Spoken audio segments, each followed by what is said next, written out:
ষড়যন্ত্র থেমে নাই, তারা ফাঁস হয়েই গেছে।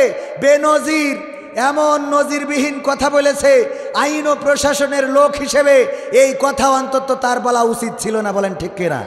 সে কিন্তু প্রকাশ করে দিয়েছে প্রশাসনে অন্তত 90% আছে আল্লাহর ওলিদের লোক। ঠিক না বে ঠিক? বলেছে তারা সামনে থাকবে, শুধু রাজপথে নামা দরকার, তার জন্য কাজ চলছে। এই জন্যে প্রশাসন ট্রাফিকের দায়িত্ব পালন করে। ওমা জ্যাম পড়ি বসে আছে, উনি বিড়ি টানতেছে, আছে না নাই? পুলিশ ফোন দিয়েছে 999-এ, উনি প্রোটোকলের কথা বলে আসে না, সহযোগিতা করে না। অনেক পুলিশ এখনো তাদের প্রেতাত্মা রয়েছে। আইনের পোশাক যারা পরেছে, মাথায় রাখতে হবে প্রজাতন্ত্রের কর্মচারী তারা। আমাদের রক্ত ঘাম পানি করা টাকায় আমরা তাদের মাসে মাসে বেতন দিই, আমাদের টাকায় তারা বেতন এবং ভাতা পায়। সুতরাং জনগণের নিরাপত্তা দিতে ব্যর্থ হলে এই জাতীয় প্রশাসনকে বাংলাদেশে আশ্রয় দেওয়া হবে না, দাদার দেশে পাঠিয়ে দেওয়া হবে। সম্মানিত ভাইয়েরা, এই বাংলাদেশ রক্ত দিয়ে এনেছি। 2024-এর এই বিপ্লব বৃথা যেতে দেব না। আমার বোনেরা পর্যন্ত বিপ্লবে নেমে বলেছিল সামনে স্বাধীনতা, পিছনে পুলিশ, সুতরাং স্বাধীনতার দিকে এগিয়ে যাব। পুলিশ ছিল আতঙ্কের নাম। এই বাংলাদেশে পুলিশকে এমন জায়গায় আনতে হবে যেন সিঙ্গাপুর, মালয়েশিয়া, উন্নত রাষ্ট্রের মতো পুলিশেরা জনগণকে স্যার বলে সম্বোধন করে। আমরা দেখেছি কোন জায়গায় যেন, সিলেটে না কোন জায়গায়, কোন পুলিশকে সাহেব বলার কারণে উনি খেপে গিয়েছে। খেপলে হবে না, জনগণ যাবে, জনগণকে স্যার বলতে হবে। পুলিশকে একটা ঠোলা, এমন ঠোলা বানিয়েছিল। একবার আমেরিকার পুলিশ, বাংলাদেশের পুলিশ আর রাশিয়ার পুলিশ, 3 দেশের পুলিশের প্রতিযোগিতা হচ্ছে। বাউন্ডারি করে দিয়েছে, যাও এই বাউন্ডারির মধ্যে দেখো কোনো হরিণ আছে কিনা। যারা আগে এসে রিপোর্ট দেবে, ঠিক হইলে তারা ফার্স্ট। আমেরিকা 1 ঘন্টায় রিপোর্ট দিল, এর মধ্যে কোনো হরিণ নাই। রাশিয়ার পুলিশ 3 ঘন্টা পরে এসে বলে এর মধ্যে কোনো হরিণ নাই। আর বাংলাদেশের পুলিশ আসছে 3 দিন পরে। কয়দিন পরে? কিন্তু খালি আসে নাই, নিয়ে আসছে একটা ছাগল ধরে। বলল কি ব্যাপার, তোমরা আসলে 3 দিন লেগে গেল কেন? কয় যেই বাউন্ডারির মধ্যে আমাদের পাঠাইছেন, এই বাউন্ডারি তো হরিণ, তো হরিণের বাচ্চাও নেই। কয় এটা তো আমেরিকা 1 ঘন্টায় বুঝেছে, রাশিয়া 3 ঘন্টায় বুঝেছে, তোমাদের 3 দিন লেগে গেল কেন? বললো লাগলো কি আর সাধে, হরিণ যখন নাই আমরা চিন্তা করলাম কি করা যায়। আজ 3 দিন ধরে ছুটাছুটি করে এই বনের মধ্যে একটা ছাগল পেয়েছি, এইটারে ধরে আনছি। কয় ছাগল কি করতাম? কয় ছাগল কি করবেন, আপনি তো হরিণ খুঁজতে পাঠাইছেন, তো হরিণ যেহেতু নাই ছাগল আনছি, এইটারে 15 দিন রিমান্ড দেখি দেন, ও রিমান্ডে যেয়ে নিজেই বলবে আমি হরিণ। কথা কি বোঝা গেছে? কিছু হইলেই কে কি করলো, কে কি করে নাই, মামলা ডক্টর খন্দকার মারুফ সাহেবের নামে আছে না নাই? জামাত বিএনপির নামে আছে না নাই? কিছু হইলেই গাদার তলে বোমা, এটা বিএনপি জামাতের কাজ। ঠিক না বে ঠিক? যা কিছু হোক, কোনো যাচাই বাছাই তদন্ত ছাড়াই। আর পুলিশও দেখে, জিজ্ঞেস করে আসলে কি এটা খন্দকার মোশাররফ হোসেনের ছেলে এই কাজটা করেছে? কয় আমি বলা লাগবে না, রিমান্ড 15 দিন দেন, দেখেন ও নিজেই বলবেন। বোঝেননি? কথা কি বোঝা গেছে? এই পুলিশ বাহিনী বাংলাদেশের জনগণ চায় না।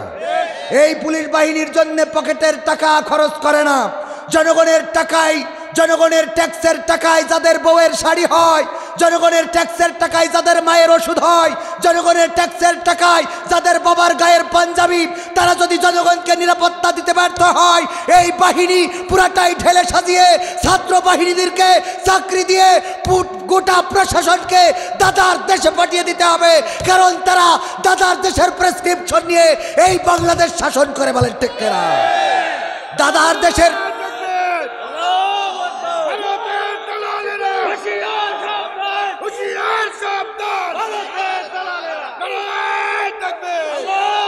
দাদার দেশের প্রেসক্রিপশনে আর বাংলাদেশ চলবে? দেশ কিভাবে চলবে সেটা ঠিক করবে বাংলাদেশের জনগণ। জনগণ যেইভাবে চাইবে বাংলাদেশ সেইভাবে চলবে। কোনো দাদার দাদাগিরি এই বাংলাদেশে আর চলতে দেওয়া হবে না। এমপিরা সব কোথায় গেল, মন্ত্রীরা সব কোথায় গেল, কোথায় কাদের কাকা? ওবায়দুল কাদের কোথায় গেল, এমপিরা সব কোথায় গেল, কোথায় কাদের কাকা, তাদের সারা দেশটা এখন লাগে ফাঁকা ফাঁকা। পালাবো না, পালাবো না, প্রয়োজন হলে ফখরুলের বাসায় গিয়ে উঠব। ঠাকুরগাঁওয়ে বাসা আছে না, জায়গা দেবে? জায়গা তো দিত হয়তো, কিন্তু যাই নাই। আমি ঠাকুরগাঁও যে খোঁজ নিয়েছিলাম, ওখানে যাই না। এমপিরা সব কোথায় গেল, মন্ত্রীরা সব কোথায় গেল, কোথায় কাদের কাকা, তাদের সারা দেশটা এখন লাগে ফাঁকা ফাঁকা, ওদের সারা দেশটা এখন লাগে ফাঁকা ফাঁকা। পালাবে না, পালাবে না, পালাবে না, পালাবে না, যাই না তবু দেখা, তাদের সারা দেশটা এখন লাগে ফাঁকা ফাঁকা, ওদের সারা দেশটা এখন লাগে ফাঁকা ফাঁকা। আইন মন্ত্রী আটকে গেল আইনেরই ফাঁকে, দাড়ি ছাড়া দরবেশের ভণ্ড ভণ্ড লাগে। আইন মন্ত্রী আটকে গেল আইনেরই ফাঁকে, দাড়ি ছাড়া দরবেশের ভণ্ড ভণ্ড লাগে। শুনছি কত নেতা নেত্রী খাইতেছে ভাই ডান্ডা, বিচারপতি কালামানিকের ফাটিয়েছে আন্ডা। পলকেরও ঝলক গেল, পলকেরও ঝলক গেল, থামিয়ে নেটের চাকা, তাদের সারা দেশটা এখন লাগে ফাঁকা ফাঁকা, সারা দেশটা এখন লাগে ফাঁকা ফাঁকা। কই গেল সেই সংসদেতে মমতাজের গান, কোথায় গেল হজরত বলা স্বামী ওসমান। খেলা হবে, খেলা হবে। কই গেল সেই সংসদেতে মমতাজের গান, কোথায় গেল হজরত বলা স্বামী ওসমান। ইনু মেনন দীপু মনি আছে কারাগারে, পাপ করিলেও পাপ কখনো ছাড়ে কি আর তারে। কোথায় গেল স্পিকারের, কোথায় গেল স্পিকারের দৃষ্টি আঁকা বাঁকা, তাদের সারা দেশটা এখন লাগে ফাঁকা ফাঁকা, ওদের সারা দেশটা এখন লাগে ফাঁকা ফাঁকা। কোথায় গেল আরাফাত আর ব্যারিস্টার সুমন, কথা বলার সময় তারা করেনি ওজন। মুরগি কবির খাইছে ধরা, জাফর কোথায় আছে, গোপনে কি সেও গেল মোদি দাদুর কাছে। কোথায় গেল এস আলমের, কোথায় গেল এস আলমের কাড়ি কাড়ি টাকা, তাদের সারা দেশটা এখন লাগে ফাঁকা ফাঁকা, ওদের সারা দেশটা এখন লাগে ফাঁকা। লাগে না, লাগে না? আগে টেলিভিশন জুড়লে আমরা জানতে পারতাম কেমন করে কুমড়া দিয়ে বেগুনি বানানো যায়। আমরা টেলিভিশন থেকে শিখেছি কেমন করে কাঁচামরিচ শুকিয়ে রেখে বর্ষাকালে ভিজাইলে এটা আবার জেতা হয়ে যায়। আমরা শিখেছি কাঁঠাল দিয়ে কেমন করে বার্গার বানানো যায়। আমার দাদার দেশে দেখলাম টেলিভিশনে প্রচার হচ্ছে, দাদার দেশের নাগরিকরা বলতেছে, দাদা বড্ড কষ্টে আছি বুঝেছেন, এখন তো পেঁয়াজ কিনছে না দাদা, দাম অনেক কম করে বেচতে হচ্ছে। আগে তো অনেক দামে বেচতাম, বাংলাদেশ কিন্তু এখন বাংলাদেশে তো আর দিতে পারছি না, আমাদের দেশেও তো পেঁয়াজ তো লাগে না দাদা, খুবই কষ্টে আছি আমরা। আমি বললাম তোকে তো কষ্টে থাকতে হবে। কষ্টে থাকবি না কেন? তোদের সরকার বললো আমাদের পেঁয়াজ দেবে না, আমরা বললাম তাতে অসুবিধে কি? আমাদের নেত্রী পেঁয়াজ ছাড়া রান্না শিখাইয়ে তারপর ওই পাশে গেছে, ঠিক না বেঠে? পেঁয়াজ ছাড়া রান্না কেমনে করে শিখাই থুয়ে গেছে, এমনি যায়নি। এখন পেঁয়াজ দিবা না, অসুবিধে নাই। তোমরা যদি গরু না দাও তাও অসুবিধা নাই, কারণ আমরা কাঁঠাল দিয়ে তো গোস্ত খাই, ঠিক না বেটি? কাঁঠাল দিয়ে গোস্তের অভাব পূরণ করি, সুতরাং টেনশনের কোনো কারণ নাই। এই গোস্ত কে দিয়েছে? সমস্যা আছে না নাই? আমাদের মারুফ সাহেব উনার স্ত্রীর একটা ফোন কিনে দিয়েছে, খুব শখ করে আইফোন, 2 লাখ টাকা দামের আইফোন 16 প্রো ম্যাক্স। ও তখন 16 প্রো ম্যাক্স উঠিনি, 13-14 এই মডেলের। তো কিনে দিয়েছে যেদিন, ওই দিন টেলিভিশন খাটাইছে ম্যাডাম, খাটালি দেখে আমার কাদের কাকা বলতেছে, এই মোবাইল কে দিয়েছে? শেখ হাসিনা দিয়েছে। ম্যাডাম বলতেছে তোমার ফোন তুমি নাও। সারা জীবন আমরা বিএনপি করা লোক, শেখ হাসিনার ফোন চালাবো কেন? এইটা ঠিক করতে যেয়ে 2 মাস লেগেছে। কথার কথা উদাহরণ দিলাম, ঠিক না বেটে? এই জন্য এখন আমাদের ফাঁকা ফাঁকা লাগে, কারণ এই বিনোদনগুলো এখন পাওয়া যায়। আর গোটা সংসদ ধরে পালিয়ে গেল, বড় বড় নেতা যারা চলে গেল, আজকে তাদের কথায় বিদেশ থেকে স্যারেরা কিন্তু খুব আরামে আছে, মুরগি পোলাও বিরিয়ানি খাচ্ছে, আর এই দেশের আগল পাগল জনগণের বলছে রাজপথে নামো, মানে আমরা তো মরিছি এক শিয়ালের লেজ কাটা, ও সবাই রে বুঝায় এই লেজ রেখি লাভ কি, এতে বিপদ বেশি বাড়ে, হঠাৎ করে লেজ ধরি কেউ টান দিতে পারে, সুতরাং কেটি ফেলো। ওরা দেখছে আমরা যেহেতু দেশে নাই, কিছু ভালো তো এখনো আছে যারা আগে কোনো অনিষ্ট করিনি, ঝামেলা করিনি, ওদেরকেও রাস্তায় নামাচ্ছে যে তোরা এখন ঝামেলা কর যাতে তোরা এখানে না থাকতে পারিস, ঠিক না ভাই? ঠিক। সুতরাং বুঝে শুনে পা বাড়াবেন। আমি বলি 16টা বছর চেয়ারে ছিলেন, 16টা মাস ধৈর্য ধরা যাচ্ছে না, আর আমরা যে ফাঁসিতে ঝুলি ওপারে চলে গেলাম তাও ধৈর্য ধরেছি, কথা কয় না, তাও তো আমরা ধৈর্য ধরলাম। এত মারলো, এত কাটলো, ছাত্র জনতা এত শহীদ, তাও ধৈর্য ধরেছি। ভাইয়েরা আমার, আর একটা গান শোনাই, শোনাবো? গণতন্ত্র চিনি নাই আমি, জানি না গণতন্ত্র, গণতন্ত্র দেখিনি আমি, শুনেছি গণতন্ত্র, ঠিক না বেঠে? গণতন্ত্র চিনি নাই আমি, শেষ করে দেবো এই গানটা গায়, এই গানটা গায়। ভাই এ তো আমি মানুষের মানবতার পক্ষে কথা বলতেছি, ঠিক কিনা? জনগণের পক্ষে, মানুষের পক্ষে, মানবতার পক্ষে দাঁড়ানো মানুষগুলো। আমার ভাইজান বলতেছেন, আমাদের শ্রদ্ধাভাজন আপনাদের নেতা, গণমানুষের নেতা, উনি যেহেতু অনুরোধ করেছেন দাঁড়ানো ভাইয়ের একটু বসা যায় না? শোনা ভাই আমার, আল্লাহ বলেছেন ওয়াইদা কুরিয়াল কুরআনু ফাসতামিউ লাহু ওয়া আনসিতু লাআল্লাকুম তুরহামুন। আমি প্রথমেই বলেছি যে আমি গোটা বাংলাদেশে বক্তা হয়ে গেছি, কিন্তু কুমিল্লায় এখনো শিল্পী। গোটা বাংলাদেশে আমার বক্তা হিসাবে দাওয়াত দেয়, কিন্তু কুমিল্লায় এখনো শিল্পী পার হতে পারিনি। মানে কুমিল্লায় বক্তারা অনেক বড় বড়, আর আমি এখনো শিল্পীর কাতারে, অন্য জায়গায় মোটামুটি পাওয়ার দেখায় খাতে পারি আর কি, এটা সিস্টেম করে। যাই হোক, আলহামদুলিল্লাহ। সুতরাং এই কুমিল্লার মাহফিল হয়, অনেক বড় বড় মাহফিল, যার জন্য আমি এখানে থাকি শিল্পী। ও আমার ভাইয়েরা, আপনাদেরকে বলবো যে এখনো বড় বড় মেহমান আসবেন, দাঁড়ানো ভাইয়েরা একটু বসে বাকি জায়গাটা সুন্দর করে দেন, এই পাশটা একটু ক্লিয়ার করে দেন। আমার ভাইজানেরা একটু বসে যান। আমার ভাইজান বলেছেন আমি এই গানটা শুনিয়ে বিদায় নেব ইনশাআল্লাহ।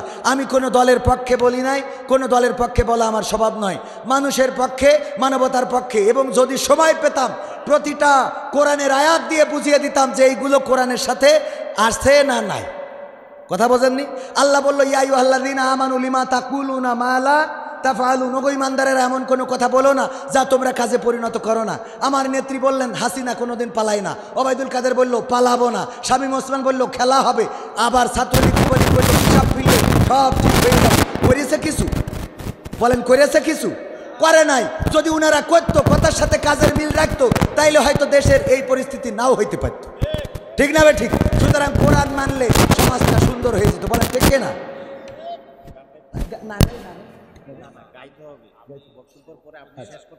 আচ্ছা আচ্ছা, এই গানটা গিয়েছি, এটা গণতন্ত্র চিনি নাই আমি, জানি না গণতন্ত্র, গণতন্ত্র দেখিনি আমি, শুনেছি গণতন্ত্র। শুনেছিলাম আমি বাংলাদেশে গণতান্ত্রিক রাজা, যখন যারে মনে চেয়েছে ধরে দিয়েছে সাজা। শুনেছিলাম আমি বাংলাদেশে গণতান্ত্রিক রাজা, যখন যারে মনে চেয়েছে ধরে দিয়েছে সাজা। কাউকে দিয়েছে ফাঁসির দণ্ড, রেখেছে আয়না ঘরে, কাউকে আবার লাশ বানিয়ে ভাসিয়েছে সাগরে। কাউকে দিয়েছে ফাঁসির দণ্ড, রেখেছে আয়না ঘরে, কাউকে আবার লাশ বানিয়ে ভাসিয়েছে সাগরে। করেছে এসব কিসের জোরে, ছিল কি দাদার মন্ত্র? কেমন গণতন্ত্র ছিল, কেমন গণতন্ত্র, গণতন্ত্রের আড়ালে ছিল দাদার ষড়যন্ত্র।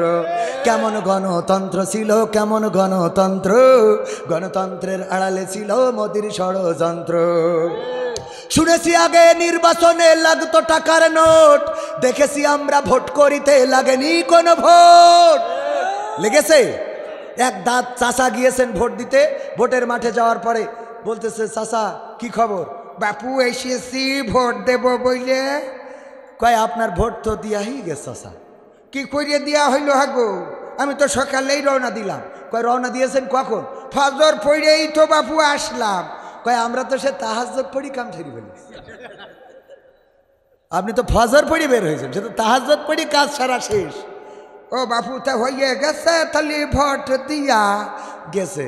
চাচা চলি যাচ্ছে, ডাক দিয়ে বলে চাচা শোনেন, আবার চাষিরে যেন পাঠাইয়েন না। কেন? তোমার চাষিও ভোট দিয়েছে? হ্যাঁ চাষিও দিয়েছে। গো কত বড় নেব খারাপ, কার সাথে সংসার করিয়েছি গো আল্লাহ, তুমি ওর সাথে আমার জান্নাতেও রাখো না। চাচা এত রাগ কেন? চাষির পরে রাগ হবে না কেন বাবা? আজ মরি গেছে 12টা বছর হইল, তা তুই এসে হাসিনার ভোট দেখেছিস, তা আমার সাথে দেখা করিয়ে যাবি না? শুনেছি আগে নির্বাচনে লাগতো টাকার নোট, দেখেছি আমরা ভোট করিতে লাগেনি কোনো ভোট। ভোটের আগে পাশ হয়েছে মন্ত্রী মিনিস্টার, লাগেনি মিছিল, লাগেনি মিটিং, লাগেনি তো পোস্টার। ভোটের আগে পাশ হয়েছে মন্ত্রী মিনিস্টার, লাগেনি মিছিল, লাগেনি মিটিং, লাগেনি তো পোস্টার। নির্বাচন কমিশন ছিল ইন্ডিয়ান কোন যন্ত্র। কেমন গণতন্ত্র ছিল, কেমন গণতন্ত্র, গণতন্ত্রের আড়ালে ছিল রয়ের ষড়যন্ত্র। কেমন গণতন্ত্র ছিল, কেমন গণতন্ত্র, গণতন্ত্রের আড়ালে ছিল দাদার ষড়যন্ত্র। বিরোধী দল যারা সংসদে ছিল তারা ছিল পোষা ময়না, দেশে জলে পুড়ে হয়েছিল ছাই তবুও তো কিছু কয় না। বিরোধী দল যারা সংসদে ছিল তারা ছিল পোষা ময়না, দেশ জলে পুড়ে হয়েছিল ছাই তবুও তো কিছু কয় না। শাসনে ছিল না সততা নিষ্ঠা, বিচারের ছিল না মান, সংসদে বুঝি তাই শোনা যেত মমতাজের গান। শাসনে ছিল না সততা নিষ্ঠা, বিচারের ছিল না মান, সংসদে বুঝি তাই শোনা যেত মমতাজের গান। বিরোধী দল নাই, ওটা তো ছিল ডিজিটাল ষড়যন্ত্র। কেমন গণতন্ত্র ছিল, কেমন গণতন্ত্র, গণতন্ত্রের আড়ালে ছিল দাদার ষড়যন্ত্র। কেমন গণতন্ত্র ছিল, কেমন গণতন্ত্র, গণতন্ত্রের আড়ালে ছিল মোদির ষড়যন্ত্র। নায়েবে রাসূল কোরআনের পাখি বলতো মানুষ যারে, 13টি বছর সেই মানুষের রেখেছিল কারাগারে। নায়েবে রাসূল কোরআনের পাখি বলতো মানুষ যারে, 13টি বছর সেই মানুষের রেখেছিল কারাগারে। দিনের কথা বলতে গেলেই করতো গ্রেফতার, ইসলামী বই কোরআন হাদিস করতো যে উদ্ধার। কোরআনের কথা বলতে গেলেই করতো গ্রেফতার, ইসলামী বই কোরআন হাদিস করতো যে উদ্ধার। ওসবে নাকি থাকতো লেখা নাশকতার মন্ত্র। কেমন গণতন্ত্র ছিল, কেমন গণতন্ত্র, গণতন্ত্রের আড়ালে ছিল দাদার ষড়যন্ত্র। আমরা কি সেই গণতন্ত্র আর চাই? আমরা বাংলাদেশে এমন গণতন্ত্র চাই যেই গণতন্ত্র কায়েম হওয়ার পরে একজন ভ্যান চালক তার অধিকারের কথা বলতে পারবে, একজন রিকশাওয়ালা, কুলি, মজুর, তাঁতি তার অধিকারের কথা বলতে পারবে, আলেম ওলামারা নির্বিঘ্নে তাদের মত প্রকাশ করতে পারবে, সাংবাদিকেরা তারা নির্বিঘ্নে তাদের কথা প্রচার করতে পারবে। এমন একটা বাংলাদেশ প্রত্যাশা করি যেখানে অন্যায় থাকবে না, চুরি, খুন, চাঁদাবাজি, রাহাজানি, হত্যা, ধর্ষণ সব বিলুপ্ত হয়ে যে একটি সোনার বাংলাদেশে পরিণত হবে। সেই বাংলাদেশ কারা কারা চান, দেখতে চায়?